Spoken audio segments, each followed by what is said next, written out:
La blockchain est une technologie récente et son usage est loin d'être aussi simple et intuitif que celui des autres systèmes informatiques qu'on utilise au quotidien, comme par exemple les réseaux sociaux ou encore les logiciels de bureautique. Aujourd'hui, on va regarder en détail les raisons qui font que la blockchain n'est pas encore prête à être utilisée par tout le monde.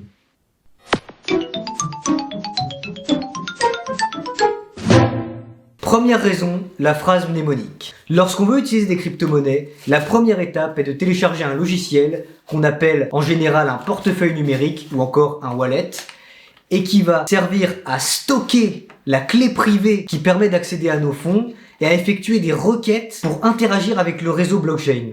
Cette clé privée, donc cet élément auquel personne ne doit avoir accès à part nous, c'est vraiment comme la clé qui permet d'ouvrir un petit coffre dans lequel il y a tout notre argent. Et il se présente sous une forme un peu compliquée. Par exemple, pour Ethereum, c'est une suite de 32 caractères hexadécimaux, ce qui n'est pas du tout pratique pour l'utiliser au quotidien. Et donc on a mis au point un système qu'on appelle les phrases mnémoniques. C'est une suite de 12 ou 24 mots desquels va dériver notre clé privée. En général, il est coutume de noter sa phrase mnémonique sur un petit bout de papier et de la conserver en lieu sûr. Par exemple, sous son matelas ou dans un tiroir ou je ne sais où. Ce système crée une grande responsabilité, une grande charge sur les épaules de l'utilisateur parce que s'il perd sa phrase mnémonique, il perd l'accès à ses crypto-monnaies. Ce petit bout de papier, il peut avoir une grande valeur. En fait, c'est un système un peu vieux qui a été mis au point par des développeurs pour des développeurs et qui n'est pas vraiment adapté à une utilisation par le plus grand nombre et par des personnes qui ne s'intéressent pas à la technique. Raison numéro 2, la gestion des frais de gaz. Toutes les blockchains fonctionnent grâce à un système plus ou moins distribué d'acteurs qu'on appelle des validateurs ou des mineurs et qui ont notamment pour rôle de vérifier l'intégrité des données présentes sur la blockchain.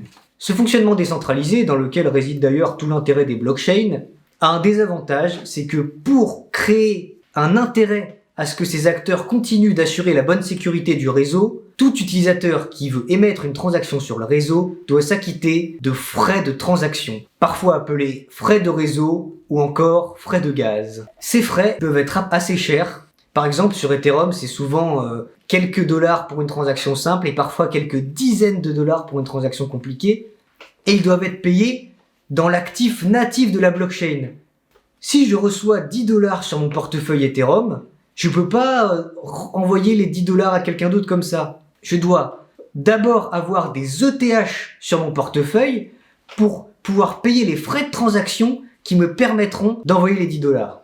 Et ça, c'est vraiment embêtant pour un utilisateur lambda parce que, imaginons quelqu'un qui veut juste rembourser le restaurant à son ami, il veut lui envoyer 5 euros. Il veut pas lui envoyer 5 euros et avoir à se soucier de payer je ne sais combien en ETH ou dans une monnaie bizarre qui en plus fluctue au fil du temps énormément. Les frais de transaction ils sont encore très élevés et ils obligent les utilisateurs à se soucier de considérations techniques qui les intéressent pas. Raison numéro 3, la multiplication des réseaux.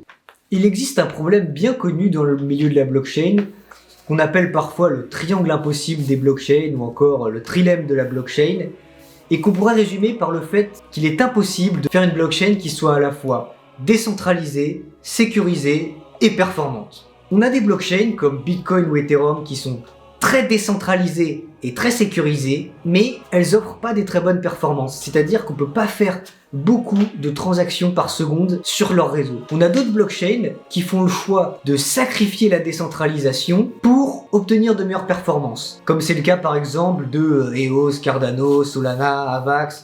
Enfin, il y en a plein qui sortent tous les ans et en fait, c'est un peu contre nature comme décision parce que une blockchain, c'est un agencement complexe de technologies qui a pour unique but de permettre la décentralisation du système pour faire émerger des propriétés qui nous intéressent comme l'immuabilité, la transparence et l'absence d'organes de contrôle central. Si on sacrifie cette décentralisation, on n'a plus aucun intérêt à utiliser une blockchain, autant utiliser un système de gestion de base de données classique qui sera beaucoup plus performant et avec lequel on se prendra beaucoup moins la tête.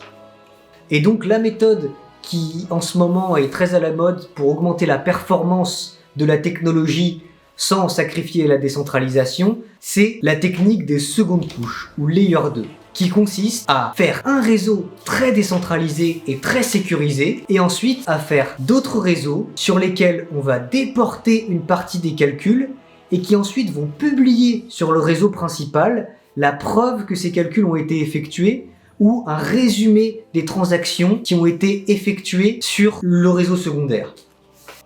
Une technique très à la mode dans l'écosystème Ethereum en ce moment, c'est celle des rollups, qui sont un type de layer 2 qui consiste à effectuer les transactions sur une autre blockchain qu'on appelle la rollup chain, puis à publier toutes ces transactions en un seul bloc sur le réseau principal Ethereum. Comme ça, elles prennent moins de place et elles peuvent être vérifiées sur le réseau principal. Donc, on profite de la grande sécurité du réseau principal et des grandes performances du réseau rollup. Mais avec le développement des techniques de layer 2, on assiste à un phénomène, la multiplication des réseaux. On a plein de réseaux, de plus en plus, différentes blockchains qui essayent d'amener différentes innovations, différents layers 2 qui utilisent différentes méthodes de vérification des transactions. Et tous ces réseaux, ils communiquent pas facilement les uns avec les autres. Si j'ai 5 $ sur Arbitrum, qui est un réseau rollup très utilisé en ce moment, et 5 $ sur Optimism, un autre réseau rollup très populaire en ce moment, j'ai vraiment 2 billets de 5 isolés. Je peux pas les donner en même temps à quelqu'un. Je dois effectuer une transaction sur le réseau Arbitrum et une transaction sur le réseau Optimism. Et là encore, l'utilisateur final est obligé de se préoccuper de considérations très techniques et très complexes. Sur quel réseau se situe l'application décentralisée avec laquelle il interagit ? Quel protocole est disponible pour faire communiquer deux réseaux différents sur lesquels il a des fonds? On n'imaginerait pas une seule seconde, pour écrire un commentaire sur YouTube, avoir besoin d'être au courant du fait qu'il va être stocké sur un système de gestion de base de données, que le commentaire va être transféré grâce à un protocole de transfert de données qu'on appelle HTTP, que le commentaire va être chiffré avec le protocole TLS, puis pour son transport segmenté en paquets de 256 octets, et que il va passer par 8 routeurs avant d'arriver au serveur de Google qui est quelque part dans le monde pour être stocké sur cette base de données. C'est beaucoup trop compliqué, et heureusement que les utilisateurs n'ont pas associé de ça. Pour la blockchain, c'est encore le cas, et je pense que dans le futur, des systèmes vont être développés pour cacher toute cette complexité technique et pour abstraire toutes ces complications afin que ce soit aussi simple d'utiliser les crypto-monnaies que ça l'est aujourd'hui de poster un commentaire sur Reddit ou Facebook. Avant de terminer cette vidéo, j'aimerais dire un petit mot sur les plateformes centralisées, qu'on appelle aussi les CEX. Aujourd'hui, un utilisateur fraîchement débarqué dans l'univers de la crypto-monnaie a deux solutions.